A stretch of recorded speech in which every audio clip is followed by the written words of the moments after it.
Canada and the U.S. Canada is going entirely in the wrong direction. As the U.S. is hitting its 250th birthday and going towards freedom, Canada has been going the opposite direction for a number of years and really hard now, going the other way, reducing freedoms, turning into more of a surveillance state. The U.S. is our biggest and best friend, and we should be working with you, but Carney is taking it all the other way. Listen to this interview I do for Toronto Radio, talking about my frustrations and how Canadians need to learn what freedom really means. You're listening to the Marc Patrone radio program, heard exclusively on News Talk, Saga 960. And we're back with more on News Talk, Saga 960. It is Thursday, July the 2nd. Did you have a good July 1st? Did you have a good Canada Day? Did you find time to wave a flag? Did you have a couple of pops? I don't know. However you celebrate these days. Ross McLean is joining us. Ross, you're as patriotic a guy as I know. How did you mark Canada's birthday yesterday? Well, I don't know how to take that necessarily, Mark, because I tell you, I am a patriotic guy, except it seems more like we're looking over the death of Canada these days than the survival of how great it's going. I mean, I watch Carney pitch out all these social media posts that ties him to Terry Fox, him to World War II, him to this, and how great we all are when we're together. And it's just a pile of hooey. There's not a bigger divider of the country. There's not a bigger... I just called the guy a flat-out liar to the country about what's going on. I mean, as you said, he changes his tone on everything that's going by. And let me tell you, do you want to know why Mark is talking a little bit nice about oil? Why he talked a little bit nice about oil? Why? I'll tell you. Because he's going to Saudi Arabia on July 7th and the 8th to go make some deals with Saudi Arabia. That's why he's talking a little bit nice about oil. But he will change his mind as soon as he goes to Alberta to talk about it. You know, he just says whatever is needed to be said to get something done, which is almost kind of sociopathic and evil, really. I mean, I personally, I don't use that word easily, but I find it rather evil when someone will just say things to placate people while they're leading a country. They've got this country's future in his hands. And he is just flat out making stuff up. Somebody there on social media the other day printed his 10 biggest promises since he came in. He hasn't even come close to doing one of them, Mark. Not even close to doing one of them. No. You know, and here he is talking. Yeah. You're right. He's talking here like he's going to do something for us.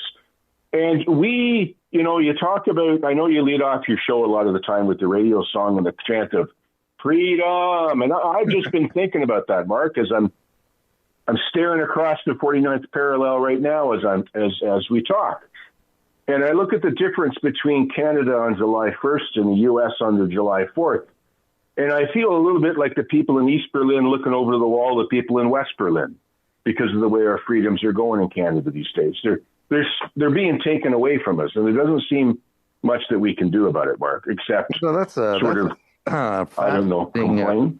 Fascinating comparison. I was actually in Berlin in 1989, and at the time, people were chipping away at the wall. You know, it was going to come down. Everybody could feel it. And I'll never forget the mood. You know, you could see into East Berlin, and you just compare that with what East Berlin was at the time, which is kind of a vibrant, almost like a party town. You know, what I remember, they had this band playing on the western side of the wall, and people were partying and celebrating.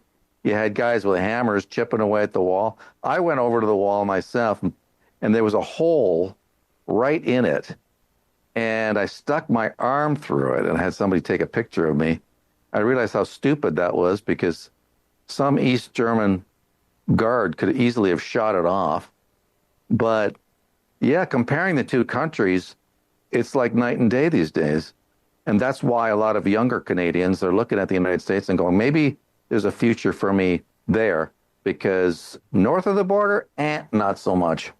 But here is, let's hear from Carney again. Excuse me, it's not a long clip. The truth is, nobody knows how long the global economy will rely on conventional energy. But while it does, as much of that energy as possible should come from Canada, produced responsibly and with a clear focus on lowering emissions. What? Excuse me? I mean, all this time he's been telling us oil bad, it's the end, we got to move on, net zero, renewables, solar, wind, ditch oil, forget it.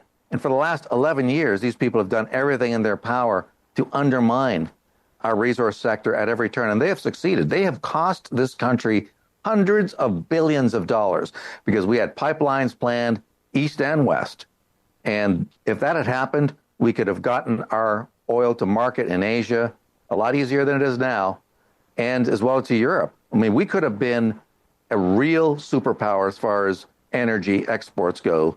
And that at that time, all they did was lecture to us, beat us over the head with this climate hysteria. The world's going to end. It's an existential threat. Forget about oil. We will sell to the Americans, and that's about it. And now all of a sudden this guy says, you know what? Maybe we should sell to everybody.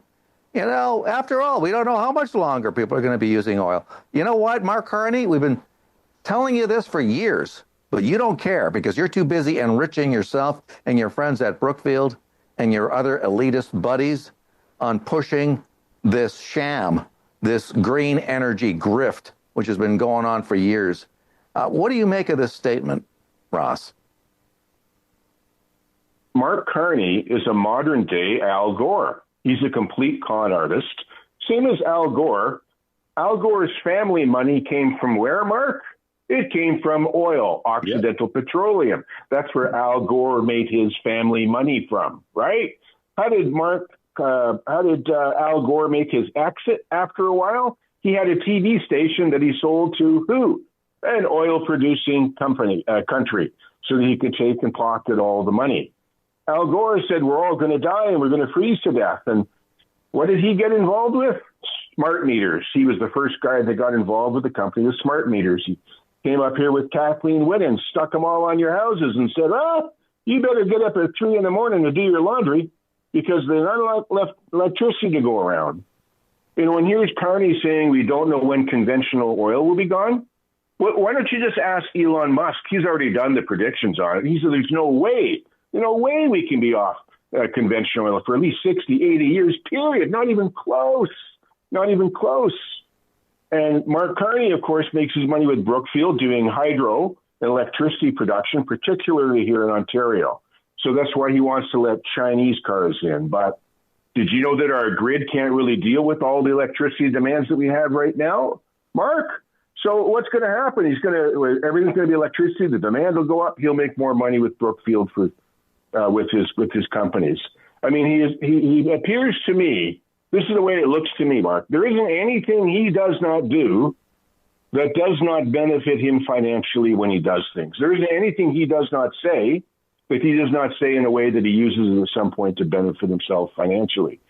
And what could we do about it? What can we do about it here? We could have a vote in the House of Commons. Oh, sorry. He moved over 6 people, and we all feel it. We all feel like he bought his majority, right? No one feels that this is legitimate the way that he did this. You can argue back and forth, but it's not. You can't stop him from doing what he's doing. And the more I look at the way Canada is run right now, I feel that we're, as citizens, we're not really citizens. We're all subjects of the crown here. We have to kiss the ring of the crown. As what did this guy say the other day, the red-haired guy who screwed everything up? He put out a tweet, we kneel to nobody. We kneel to nobody. And I've heard from other people in the Trudeau government before saying that they don't believe that they answer to the law because they make the law. And so where does that leave us as citizens? Where does it leave us? I think we're more like subjects of the crown who are working in the feudal system where the king gets to take and do whatever he wants. And Carney sure likes to live like a king. I mean, you can't argue that, Mark. That's the way he likes to live. Yeah, I mean, he seems to think he's told the I don't know. I guess I have to say it's a lie that he's in cash. He doesn't even know his investments. I mean, this post here by Mark Carney said last year he only owns cash and personal real estate, and now he's bailing out the Vancouver condo market. He wouldn't want to see you. He wouldn't want to see his personal real estate value go down now, would he? No, he absolutely has a stake. And he's been advised to liquidate his assets, but there's no way he has any interest in doing any of that.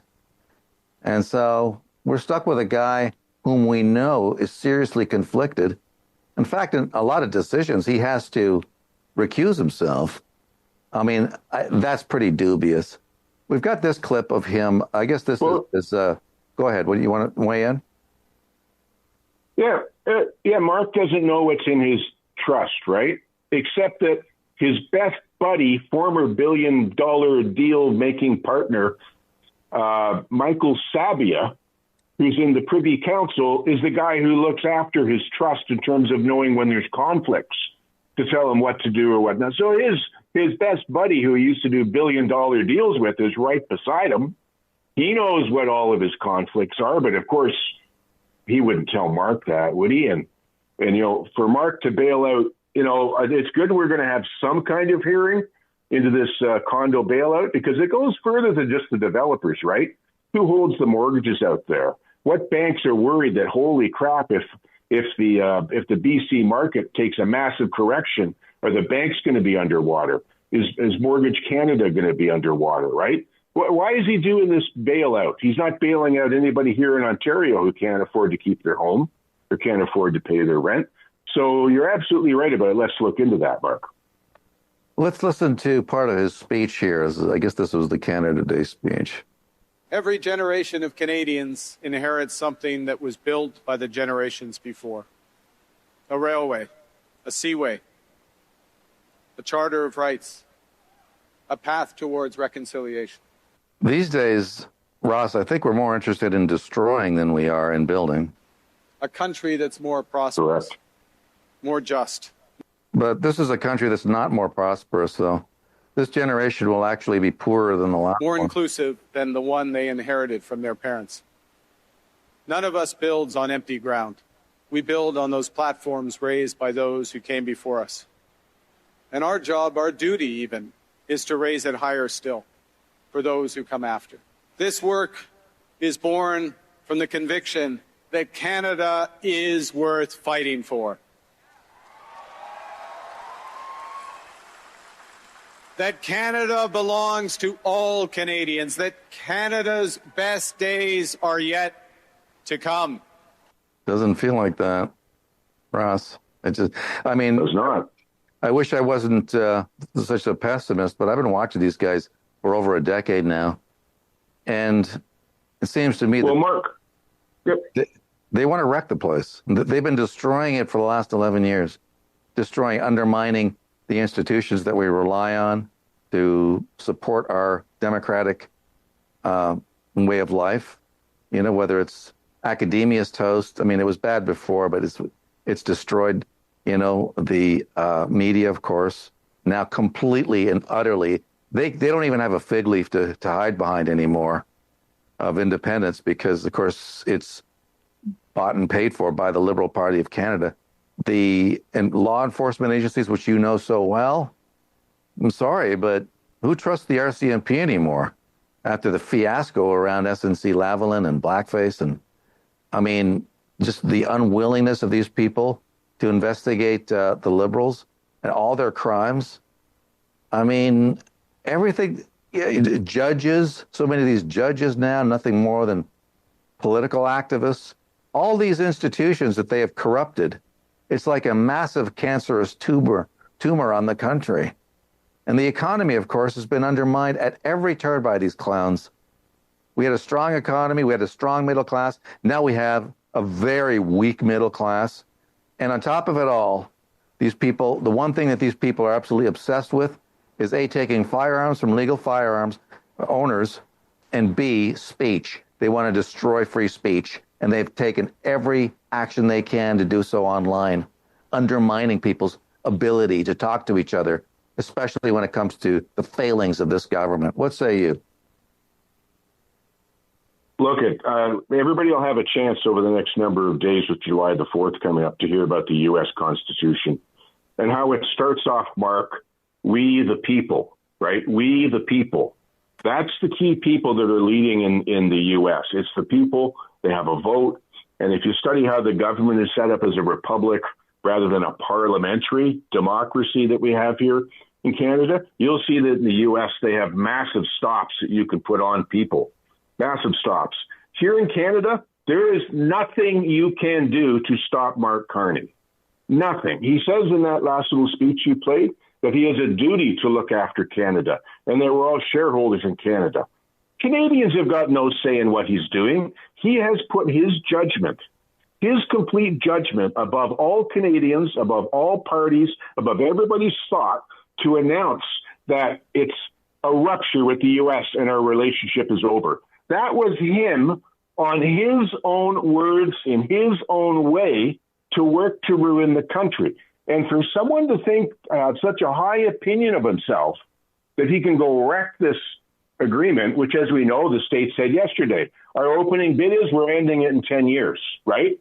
And Carney is off doing whatever, joining the gay pride parades and all of his other fun things.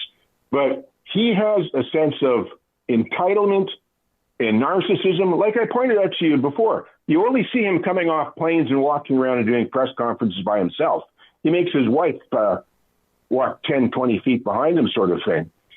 For him to think that his judgment is above all of those of the people of Canada and all of the possessions we have here, the capital we have here, and that he gets to use it for himself as he deigns the right way to use it, to me is just the height of, narcissism. The words even fail me for how badly he's going here. And we Canadians are left here to suffer with it. And I say in the U.S., they have ways within the government of fighting and going against it. Here you can't. What do you get to go here, Mark? You maybe get to go to court, spend $2 million, get it to the Supreme Court, and then the stacked Supreme Court who believe that convoy people are seditionists. Yeah. And the newest judge that Mark just put on, before he was nominated, he used to say how judges have got no rights getting involved in politics and culture. That's what he used to lecture on and do that. But then he ruled against all the churches in Alberta during COVID. Mark put him up to be appointed, and lo and behold, he has now changed and believed that judges have the right to be activists, make laws, get involved in politics, and it's all good. And that's where we're finally going to find the answer to your freedoms, with a bunch of unelected people you can't get rid of judges. It's a real shame. It's not good. I got to ask you about this Bryan Adams tune. Let's listen a little bit more to it. Okay. It's kind of hooky there, but my thing is, I think he's missed the boat a little bit. I think he's about, I want to say 4 months late on this 51st state outrage stuff. If you wanted to revitalize his career on this thing, first of all, it would be nice if he had lived in Canada, rather than being in England for the last 30 years. But that's fine. But I think, unfortunately, nobody cares. At least the people I don't know. My eyes started glazing over on this 51st state stuff like months and months ago. I don't care. I mean, so what? Trump muses about 50. What does that have to do with me? It has nothing to do with Canada. I mean, that's just the president of the United States saying something that apparently the elbows up crowd finds offensive. I personally don't care. But where are you on this? Well, I mean, that's something they can go deep or shallow on, but I'll say this. Bryan Adams, he owes his career to Canadian content policy, right? I mean, that's why Bryan Adams was so great, because people had to listen to Canadian stations, had to play him. So a lot of Canadian bands benefit from that. And I'm not putting down Canadian talent. I mean, we do have a lot of Canadian talent, but we also do have a lot of let's fill in the Canadian content stuff for doing it. And there's also tax incentives in behind that. So, yeah, he's slow on that. But the idea of Canada and where Canada is on this birthday, like I say, I'm doing a reassessment of it, Mark. I don't know that we're going to survive economically going forward with Carney wrecking everything everywhere that he goes. Countries, as history would tell you, tend to last about 250 years at the most, and on average about 150 years. Maybe someone could do on the math on where Canada's at right now. Right, we're very close to those end times, Mark. And the public, we don't get a say. We're going to be losing all of our rights to speak out as he brings in all of the censorship laws here. We'll all find ourselves getting administrative penalties of $10, $20, $30, $40, $50,000 for saying things that the government doesn't like. And it's going to be a rough time going forward. I personally do not see how we're going to succeed financially where everything we do goes the opposite way of the United States. Everything. The Supreme Court said the other day, hey, law enforcement, you just can't scoop up people's metadata and listen to it. They have an expectation of privacy. They have an expectation of privacy. Mark Carney just passed a law that said the exact opposite thing. You know, the Supreme Court just said, hey, boys and boys sports, girls and girls sports. That's the law. What are we doing? We're doing the opposite in Canada.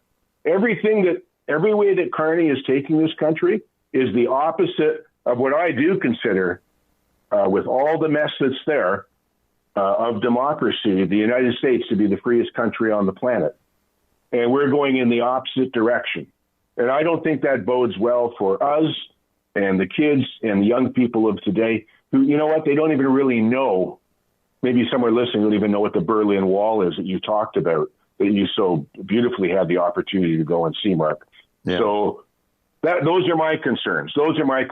We need somehow to get a change. And I don't really see where it's coming from. Although I'm doing my best on my channel, I got other video stuff about Mark Carney, and I just like to talk about the principles of freedom, Mark, what freedom is really based on. I don't think people understand enough about where freedom comes from. It certainly doesn't come from the lips of Mark Carney. No. That's where your condemnation comes from, not your freedom. Comes from God. So how do people access your channel? Over on McLean Chronicles on either X or YouTube. And I'd like to hear what everybody else has to say about what they think of freedom. Absolutely. And how much they either enjoy it or really don't care about losing it, Mark. Ross McLean, thank you so much for coming on the show, my friend. Appreciate it. Thanks, Mark. All right, quick break. Back with more on News Talk, Saga 960, The Marc Patrone Show. See you on the flip side. So what do you think? Is Canada going in the right direction, or have you got problems with the way freedoms are slowly being eroded from Canadians? Are we subjects of the crown, or are we free citizens? I don't think we're free citizens right now. I think that needs to change. Let me know in the comments below.